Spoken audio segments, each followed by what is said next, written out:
Hey friends, it's Abigail of VC. Welcome back to Judgment Free Zone. We need vulnerability and empathy now more than ever. I hope you are able to find room for more curiosity, self-compassion, and empathy for yourself and others while you're here.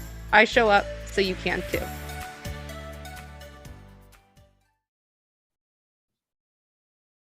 Hi friends, welcome back to Judgment Free Zone. I always am excited doing this, but again, I'm excited because I have a really great friend on today, and her name is Kate, and I'm going to share a little bit about her. She's a wife, mom of 3, and owner of Rooted and Free Co., which you guys can't see unless you're looking on YouTube, but I have her clothes on. It says mama, and I love this, but which exists to empower and encourage women through life's messy middle. Passionate about community, creativity, and helping women discover their purpose and walk in their gifts. Kate founded Rooted and Free Co. in 2021 after nearly 5 years in full-time ministry. It is Kate's greatest hope to create a safe space for women to discover who they are, freely walk in their purpose, and create the life they have always wanted. Believing in the power of a great outfit and the confidence it can bring to any woman, Kate opened shop Rooted and Free in 2022, an online women's boutique bringing affordable everyday style to women of all ages and stages. Welcome, Kate. Yay! Thank you so much for having me. I'm so excited to be here. I'm really excited. I'm not gonna lie, I'm nervous because I feel, again, we both know what we're talking about today. We're gonna be diving into some big vulnerable topics of grief. And I'm so honored and thankful for you to show up in this way, not only for me to be able to sit in this space, but for others to be able to see and listen and know that they're not alone and to be able to hear your story too. So thank you so much for coming on and showing up in this way. Yeah, thank you for having me. I feel like excited feels like too much of a hype word for it because it is such a hard, heavy topic, but I am excited to talk about it because I feel like we don't talk about it enough. And what has gone on in the world the last couple years, I feel like grief should be something that we're talking about more so that we can normalize it more for people. Yeah, absolutely. I do want to share a little bit before we get into the topic as well, how I know you. Yeah, how Just did we meet? share to my people listening that you and I met at Founded and Funded Susie School Method, the retreat. It's funny because sometimes when I talk about it, I mean, I know you know, but I didn't sign up for it was like 3 weeks before we went to Susie School. So sometimes when I talk about it, I still don't feel like I know what I'm talking about. Which is so funny because I'm the complete opposite. I signed up months in advance. Like Yeah. I think maybe this time last year I was signing up for it and we didn't go until November.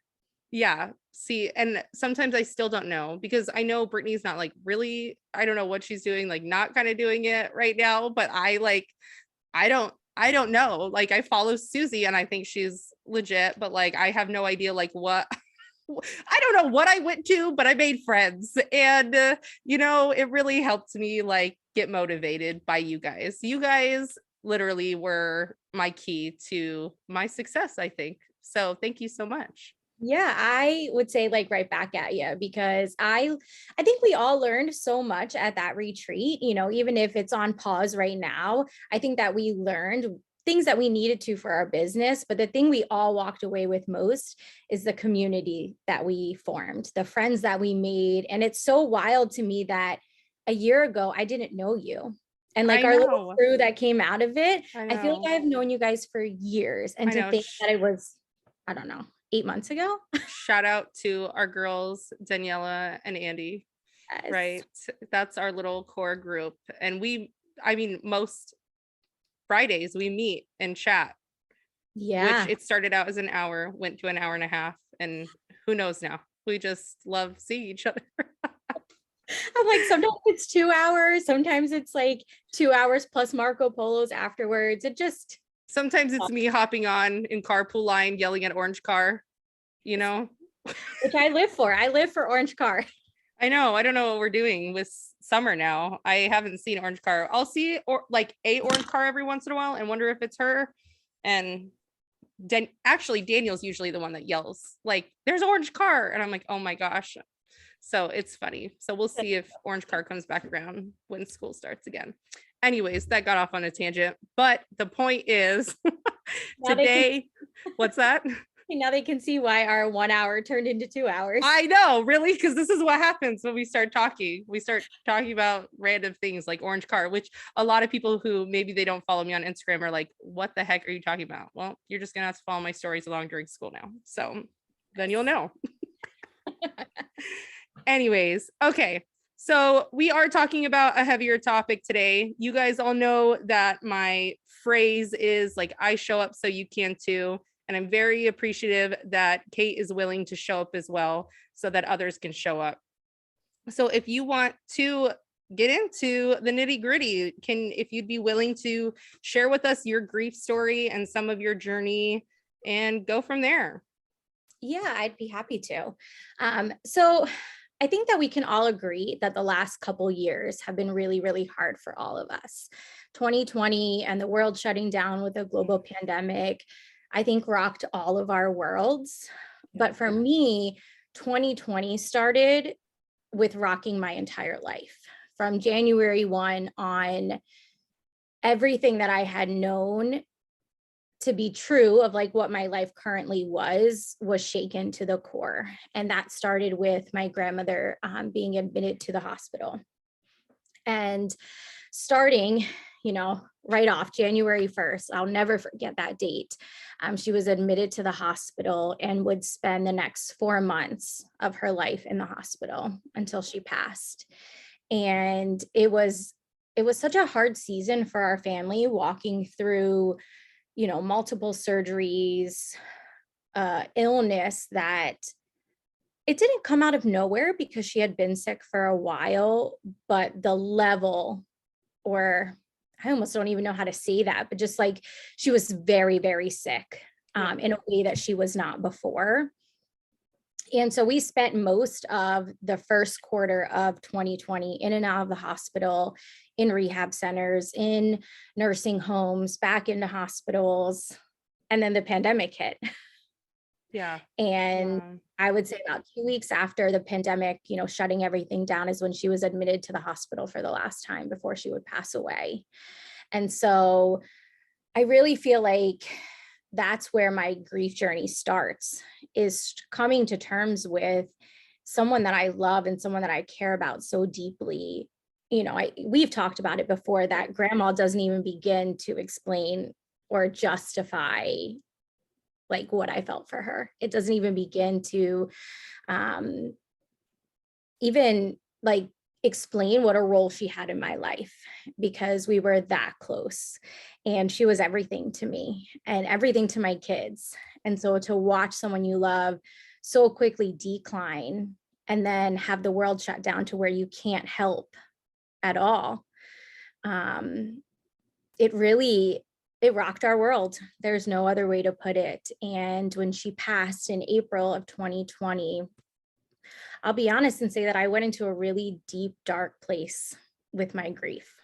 Yeah. I don't know that anything prepares you for it, even though we could kind of feel or know it was coming. It was extremely hard on my entire family, but I would say in particular me. I did not handle it well. And I think even 2 years later, I think there are some days and weeks that I'm still not handling it well. Yeah. No, and I thank you so much for your courage in sharing that. And I do think so many people are going to absolutely relate to what you just said. I mean, the pandemic and then also losing a loved one. And you're right. Like the way grandma doesn't give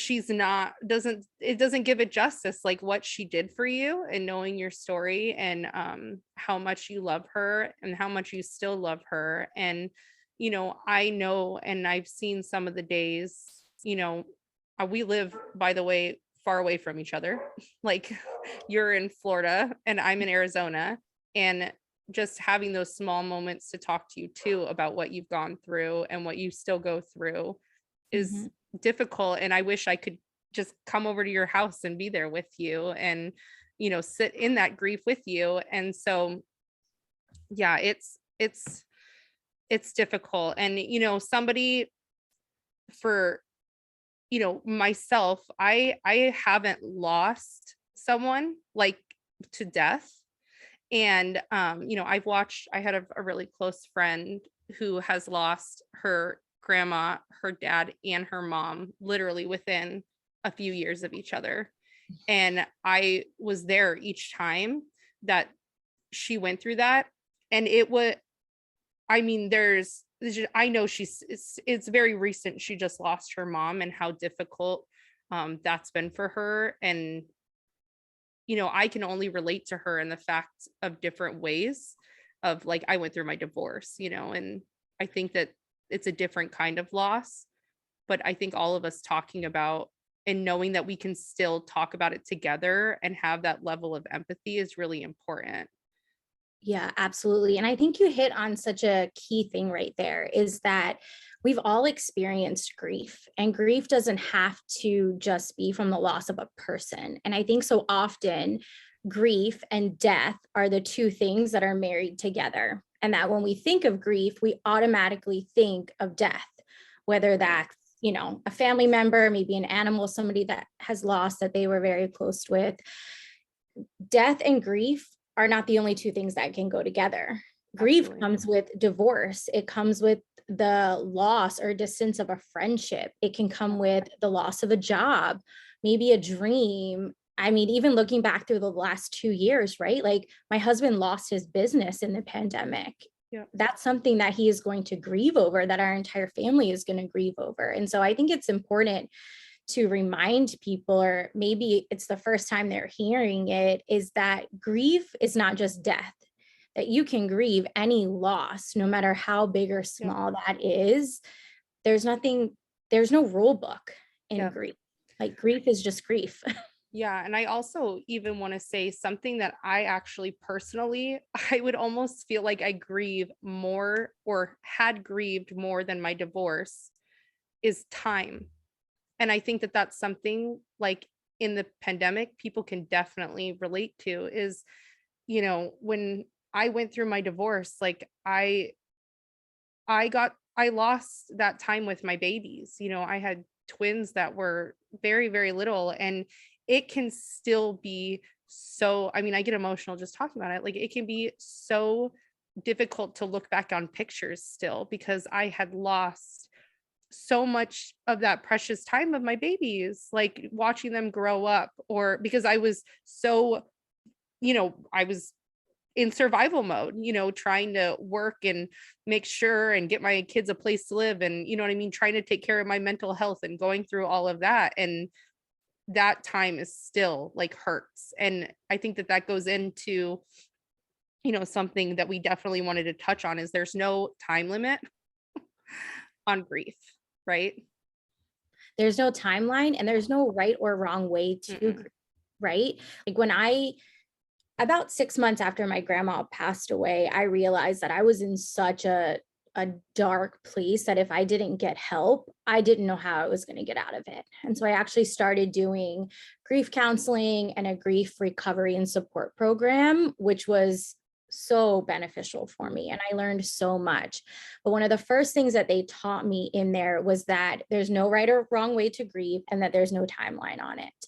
That there are going to be moments, 1 year, 10 years, maybe even 15, 20 years down the line, that something, maybe a picture of your Right. kids when they were babies, that are going to trigger those emotions for you. And that's okay. And you have to honor that space that your mind and your body go into when you grieve. Because at least for me, when I haven't honored that and I keep pushing forward, my grief just gets worse. I can't work through it, and I can't, it's almost like it all starts to pile on top of each other, because Yep. all of these feelings just keep coming up, and then guilt comes up and shame comes up, and just all of these things that don't allow me to work through that grief and move forward if I don't honor, what I'm feeling in that time frame. Right. No, exactly. And I think that there's, again, like, we don't know everyone's story. So obviously when we're running into people, whether we know them or not. Like we have no idea if they are grieving something. But I Mhm. think also like just within friends as well, like seeing other people and knowing what they're going through in a workspace too. I think it could be difficult. I'm trying to say this like really carefully because I know you and I both have had work related issues as well around grief. And it's really, at the end of the day, when we're in our own shame, I've said this multiple times that when we're in our own shame, there's no room for empathy. And so I, again, can have empathy for one, knowing I've been there too, that when I'm Mhm. in my own shame, I can't have room for empathy. But then also just being the person on the other end when they are in their shame, how difficult it is for us that are grieving, you know, in the workplace that, I was going through a divorce and working at a local coffee shop. And like the amount of things that were going on and how little I felt cared about Mhm. is infuriating, honestly. And so I know that you went through some very difficult and similar, and I would say even more touchy because you were in ministry. Yeah, that's I think and I definitely want to go into that, but I think like something that came to mind when you just said that is I think one of the hardest parts about grief is that life moves on for everyone else, right? Yeah, Like people are coming in and they're ordering coffee and they're going about their day, and this person, your coworker, is coming in and they have their own things that they're working through, good and bad, and it can feel like, well, why is the world still moving around me? Like, yeah, don't you? There are so many times where I wanted to scream, like, don't you know that I just lost my grandma? Like, I don't care what your coffee order is. right. And it's not a response that I'm proud of, right? Like, that's definitely not who I am. But in those moments of grief, it just feels so overwhelming for the world to keep spinning around you when you're carrying something so heavy. Yeah. Well, again, like I said, when we're, in shame and we can't have room for empathy, and I'm not saying that you were necessarily in shame in that moment, but the interesting thing is what I hear from you is like, well, I'm grieving, somebody asked for a coffee order and I'm like, what the heck? And that's where the shame came in, Mhm. is that moment. And again, I think it all ties into the fact that like, how do we understand what other people are going through, like how this truly affects. And that's why we do want to talk about it, because we need to normalize it and understand that like some days are harder than others. And like, I mean, to continue on after something like that just happened is already should be like, we should be bowing down to those people. Like, I'm sorry, like knowing your story and looking back at my own, like, wow, like we are super humans just to go through what we did and to continue on running a family and a business, whether it was our own or working for someone else. Like, my God, woman, like we were just seriously. Yes, and so many women who are walking through that right now, right? Or men and women who are Yeah. walking through that right now, that there's this huge loss that they just suffered from, but Monday's coming, or Thursday's coming, like Yeah. whatever the day is, it's coming, and there are still responsibilities that you have to get through. It is no easy task holding grief and holding your real life responsibilities that keep moving forward in the same hands. Yeah. And So there's not a lot of room for compassion for it. no, there's not. And that goes with the fact that we are such a instant gratification and fast-paced society that how could you even stop to consider your mental health? We have too much going on. Yeah, absolutely. Which is what I experienced in the workplace. Yep. And that was really difficult for me because, like you said, at the time I was working in full time ministry. And so I thought that the church would be the safest, most compassionate place for me. And when I was not met with that for longer than just a few days, it was really, really hard to walk through. It was hard to walk through well, this is my place of work and I understand the expectation and the needs, right, for me to go back to work. But at the same time, this is my church. This is the place that people go to grieve and are met with compassion and love and gentleness. And, I can recognize looking back now that some of that was how I was interpreting it, right? Like in your own grief, you're not necessarily, everything that I was hearing wasn't necessarily what everybody was saying, right? Right. And I can recognize that.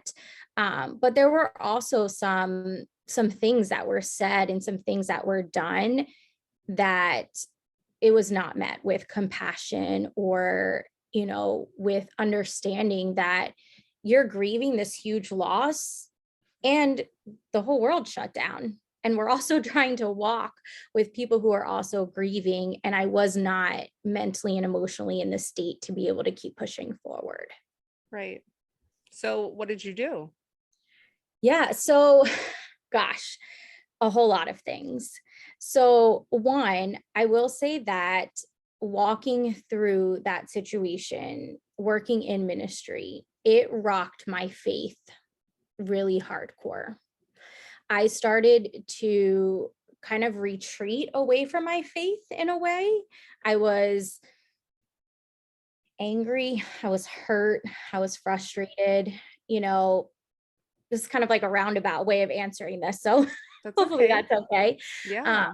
But some of the things that were said to me were, I think that they were said to be helpful, but they were the complete opposite. It made my grief even worse because it started adding in that guilt and that shame. So some of the things were, well, you should be fine because you know where she is. You know that she's in heaven.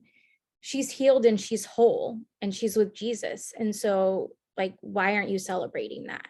Mm. Or things like, well, you know that this was part of God's plan, or you know that this was his will. And so you need to be okay with that. And while I Yeah. believe all of those things, and while I know that though, because of my faith, I know that those things hold truth, those were not helpful in the moment for me. And it started to make me feel like, well, like, what do I believe? If I'm having this hard of a time, like, am I a good Christian? Am I a good leader? Like, am I believing what I say that I believe? And if so, how am I moving forward and why am I stuck here? And that guilt and that shame just ate away at me to the point where physically my body started completely shutting down. Well, and I just want to say, I mean, so many things as you've talked, like I can relate to. But the difference between guilt and shame is guilt is like something happened and like that sucks, or I did something. And shame is like something's wrong with me.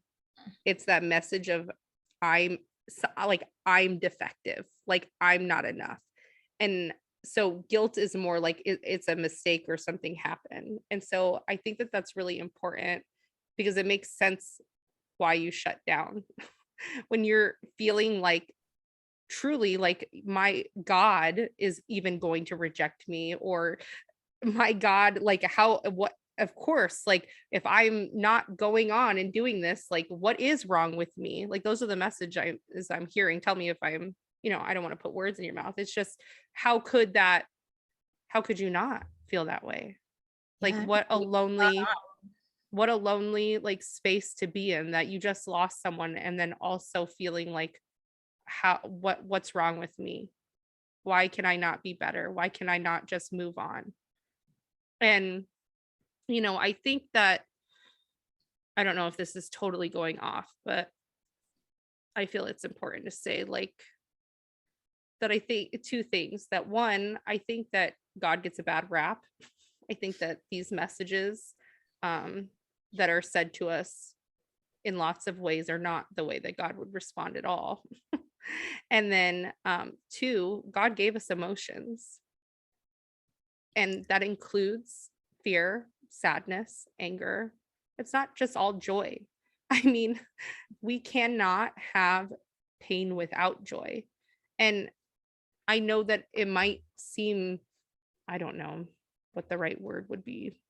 it might seem weird to say, but I mean, it goes along with the same reason why I'm doing this podcast or why I'm even talking to you about it. Like, my podcast brings joy and I hope it brings joy to others, but also we talk about really hard things. And I mean, you listened to my first podcast I released, like, was a very hard topic too. Um and you can't have pain without joy is my point. No, We appreciate each other. Justin, I feel joy and I feel connected just talking to you. And I hope others feel joy and connection hearing your story. I hope that as well. And I feel like that's been my biggest prayer, is that, even through my questioning or through that guilt and that shame, I'm doing the work to come out on the other side. And if I can walk through that sorrow to show someone else that there is joy that can be held within that same journey, then I feel like I've done my job. Not that Yeah. it's my job, but you know what I'm saying? Like, I feel Yeah. like I don't want to walk through this and just feel like it's for naught. Even when I think of my grandma, her greatest joy was connecting with people and making sure that people knew that they were never alone. Like, if you needed somebody to jump in a ditch with you, she's there. She's probably in the ditch before you are, like, waiting with open arms. And that's how I want to be. I want her memory and my healing through this deep sorrow that I've been through to be able to show people that there is joy, and it can be held at the exact same time.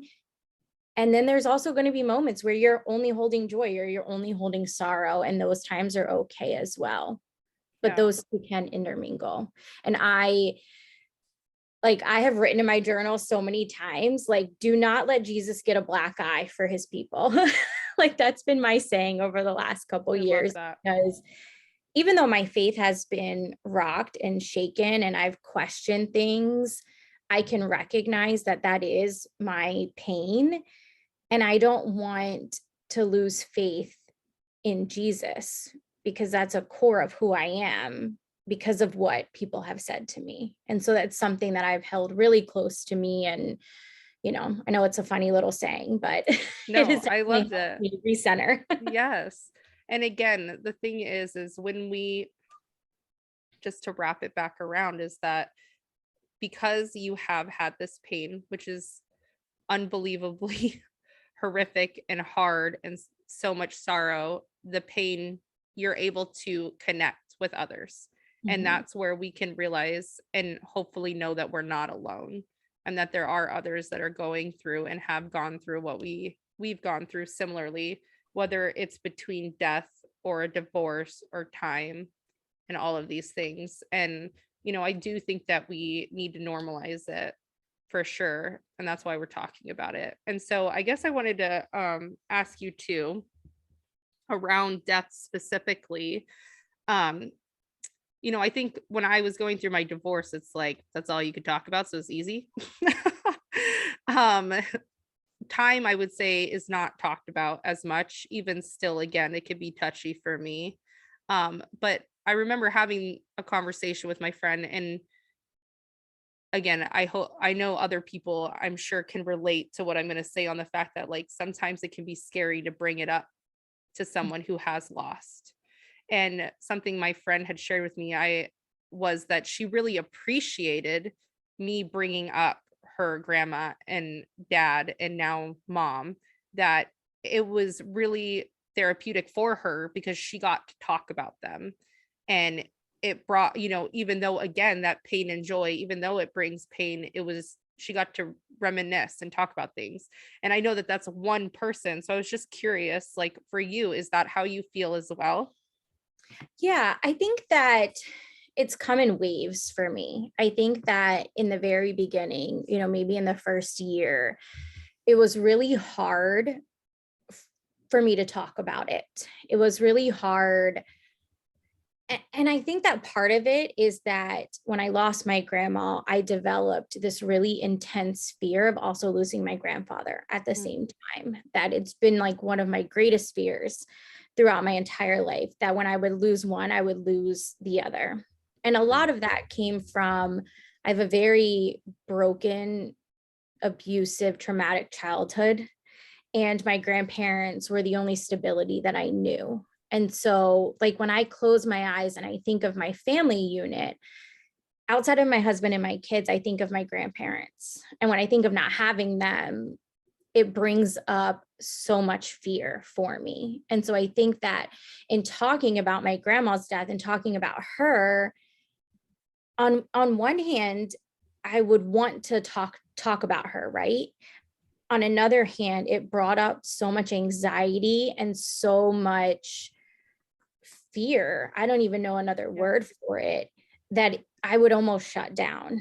And I think that's when I got to the point where I was like, I need help because I want to be able to talk about her. And now that I've gone through counseling, I've gone to multiple doctors to talk about my physical health and how that has been greatly impacted by my grief, my mental and emotional health. Like, I've gotten the support to be able to get to a place now where I absolutely want to talk about her. Even if I break down crying, I want to know that she's not forgotten. I want to be able to tell stories about her. And I do want someone to meet me there, even if I start crying or if I start laughing. I want her memory to stay alive. Yeah. No, I love that. And I think, something that has been sprinkled in here as we've been talking the whole time is I know that, my followers really know obviously how important therapy is to me. But just to say, like you've brought it up a couple times too, like it really is such a big piece, whether you are going to a grief meeting or, I've gone into group therapy or I've been going to therapy for years. I just went on a therapy retreat. Like it really is so important to have that community and just that third person who's gone to school for it, who has understanding of the brain, who, is somebody who specifies probably in grief for you, and divorce for me and what I was going for. Like there are people out there who truly do want to help and show up for you. Absolutely. And that was a key in my healing journey because grief made me feel so alone. I felt so isolated. Like, even going back to that, like, coffee story, like, I felt like I was sitting in my grief and everything else is just moving forward. And I felt so alone. Yeah. And the moment that I started doing my grief recovery program and my grief counseling, I finally felt like I wasn't alone.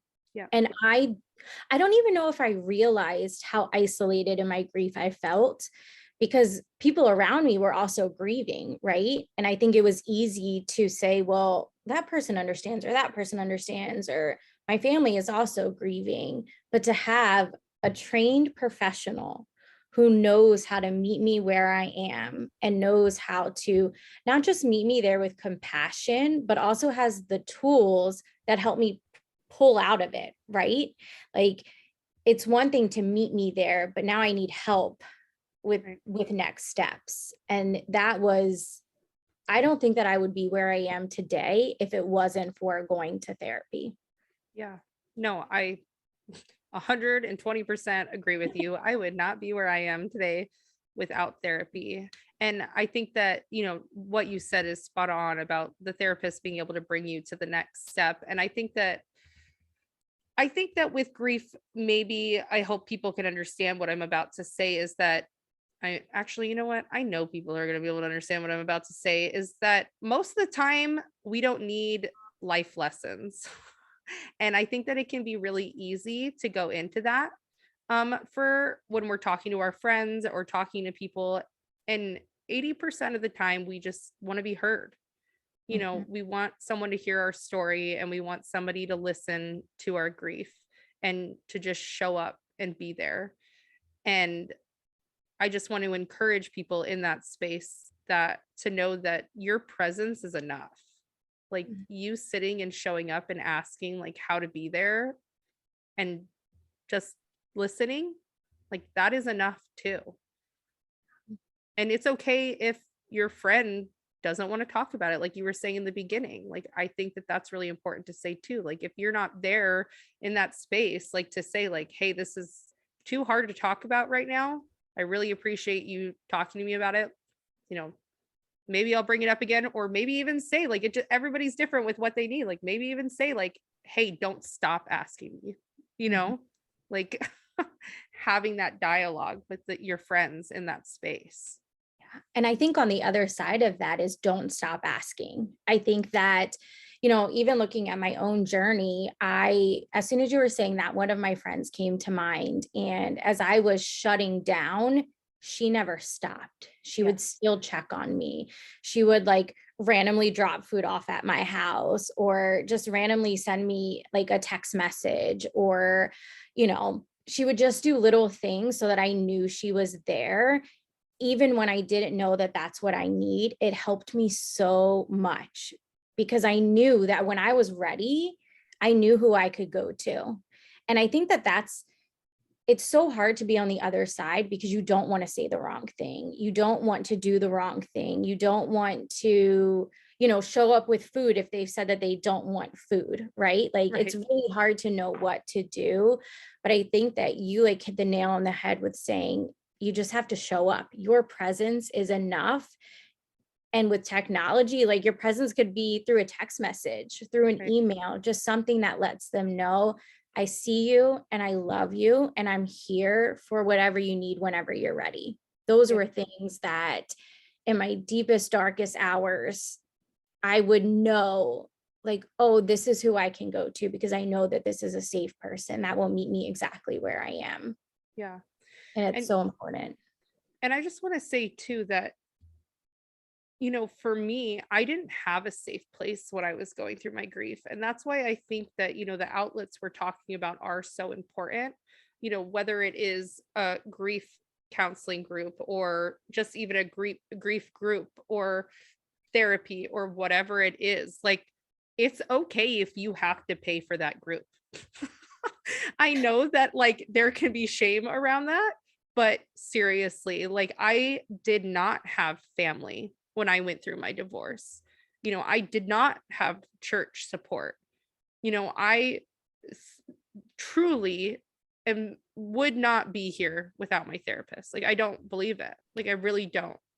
You know, it was so dark and so hard, and I am so thankful for my therapist and group therapy that there were people in that room, even though they didn't know me, knew what I was going through because we were all going through similar things, and that I was able to just show up as me and be a mess and be in that space. And that's what got me through, truly. I believe it is the best money that you can spend. It is the best investment that you can make in yourself. And I like I had many people around me who wanted to be there, but for whatever reason, it did not feel like Yeah. the right support for me. And that's okay too, right? Yeah. Like recognizing that my husband, as much as he tried to be there, he grieves in a completely different way and he couldn't give me what I needed to move past, or not past, but like move forward, right? Yeah. To get out of that really dark hole that I was in, I needed an outside party. Right. Well, and too, like when I was going through all of that, I mean, I don't know if I was just naive to social media at that point. I could be wrong, but also like how many free outlets there are now that are so accessible. So I think that, you know, there is an Instagram page for everything and a community out there for everything, truly. So type in what you need, whether it's grief or not, and find that community and that space for you that you can feel like you have a place and your story matters, and reach out to those people. I mean, I know for me too, like I want to hear from my people. And you know how much I hate Instagram in general, but my community is different. I'm like, no, I like you guys. I don't like Instagram. But I want to hear from you, you know, like I want to show up. I want to be here. I want you to know that this is a place where your voice matters and that you matter. And I know that there's other platforms like that as well. Absolutely. And even I would say, like within your own community, I think that if you're willing to be that person, you know, Yeah. it takes just raising your hand a little bit. You know, I've gone on Instagram a couple of times when I've had a really bad day and reached my hand out and said, I'm here. If you're also walking through this, you are not alone. I want to be a resource for you. And I think that's important too, that you may not be there in your journey right now with whatever type of grief you're walking through, but when you get to that, if you're willing, also raise your hand so that people know, because they may not know to search on Instagram or they may not feel comfortable doing that.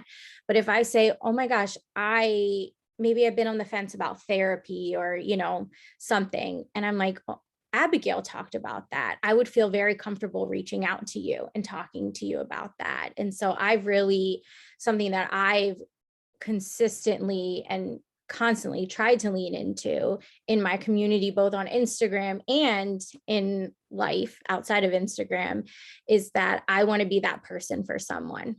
I want to be able to raise my hand and say, you are not alone in whatever you're walking through, and you can talk to me as a safe place. That is something that I hold very near and dear to my heart, and something that I want my legacy when I am, old and gray. I want someone to say about me, well, she reached her hand out for me when I needed it, because people did that for me. Yeah. Well, you do it for me. Yeah. So thank you. Same. So I know we've gone around a bunch of things and we could probably talk forever and more things. And, maybe we will again sometime talk more in depth about different things. But what would you like people to walk away knowing? So I think we've touched on it a lot, but I think that it's worth repeating. And the two things that I want people to walk away with from this episode or knowing about grief is, one, that you're not alone, that there are resources available for you. And if it's not in your community, that's okay. It's okay to reach outside of your community and get that, because you don't have to walk through it alone. And I would even venture to say that the worst thing that you can do is walk through it alone. Yeah. So reach your hand out to someone somewhere where you feel comfortable and get that support around you. And, we talked about it before. If I can be that person for someone, it would bring me the greatest joy to be able to walk alongside of someone and let them know that they're not alone. So that would be the number one. And then number two, just reminding people that there's no timeline or right or wrong way to grieve. I think that's when all of that shame can come up. Yeah. And just the best thing I learned in my grief counseling was that I don't have to do it a certain way, and that it doesn't matter how many years or days and months it's been. It's okay to feel the way that I feel. It's okay to honor those feelings without anything else. Like, that's a complete sentence. Yep. It's okay to feel the way that you feel. Yeah, absolutely. I love that. Definitely. Okay, I'm going to kind of put you on the spot.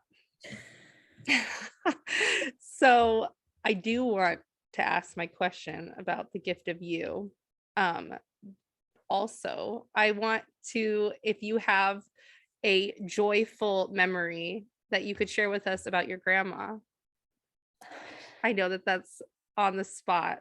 Do you have one? Like, even if it's little. I do, actually. So you mentioned in the beginning of the show that I started Shop Rooted and Free. I started it in January of this year.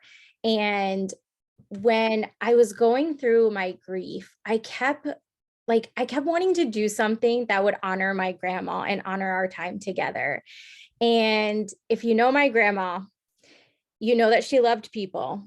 But if you put people aside, she loved shopping so much. Like, when my grandfather and I cleaned out her closets and everything, I mean, it just kept going and going and going. And we laughed so hard about it when we were cleaning out her closet, because she loved to shop so much. And some of my fondest childhood memories are of her picking me up on Friday mornings, and she would take me to the Sizzler for lunch, and we would go to the mall, and we'd start at J.C. Penney every single time. And so my hope with my store is that it can be a place where generations come together and have those Sizzler and JCPenney moments together where they can shop and laugh. And I have so many memories of us holding hands, walking through the mall, and us sharing little silly moments all through those days.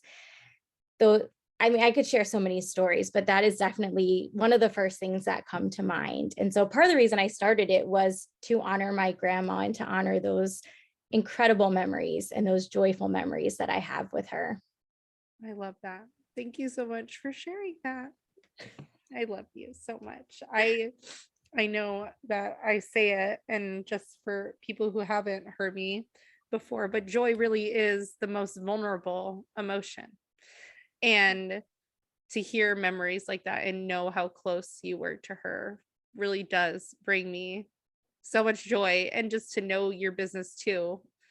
Uh, and I can picture it. I mean, I know I've sent you pictures of, ironically enough, my therapist's office because of your colors, and, talking about how you picture people sitting on the couch and drinking champagne and going through it. Like, I see your vision and how amazing it is and is going to continue to be, and those moments that people really are going to have and have already had with you.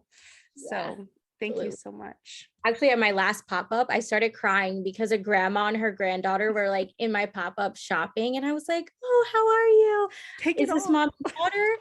She was like, this is my granddaughter. And I was like, oh my gosh. And so it was also really beautiful to share about my memories and my stories with my grandma as Yeah. well. And to see them doing exactly what I hoped my shop would do, it brings me an incredible amount of joy. Yes, I love that. So what is the gift of you, Ah, or a gift, one of your gifts? yeah. I would say that one of my gifts is my willingness to go first, especially when it comes in the space of being vulnerable. I think that, I mentioned it very briefly before, but I grew up in a very chaotic, traumatic childhood. And I was taught for a very long time that you hold things in, you don't say anything, like your business is your business. And it wasn't until I realized that community is actually the way that I heal that I realized how important being vulnerable is. And so I always want to go first if no one else is willing to. I think that that's something that is very important to me. And it's something that I've worked on for a really long time, where I can say, I think that it's a gift of mine, is to be able to say, I will share my story very vulnerably. I will share the ups and downs and that messy middle that I talk about, because life is hard and we shouldn't have to hold it in, and we shouldn't have to go through it together. And so if I can create that space for someone else, that is exactly what I feel like I was put on this earth to do. I love that. Thank you so much for sharing that. Well, thank you for creating that space for people. I think that the work that you're doing is so important for so many people, but for women especially. I think that so often we feel like we have to be the strong ones for everyone, and to just know that we don't have to be, and that we can meet each other exactly where we are, and that we can create those spaces where you can come and just lay it all out on the table, and you're going to be met with love and compassion and empathy and whatever you need. And I think that you create that space so beautifully. And I am so, so excited for the work that you're doing and for the lives that it's going to impact. Thank you. Thank you so much. That's my cry again. Yeah. No, I appreciate that so much. And that, I mean, what you said is what I'm trying to do. So keep it Well, going. you're doing it, girl. Thank You are you. doing it. Thank you. Well, Kate, where can we find you?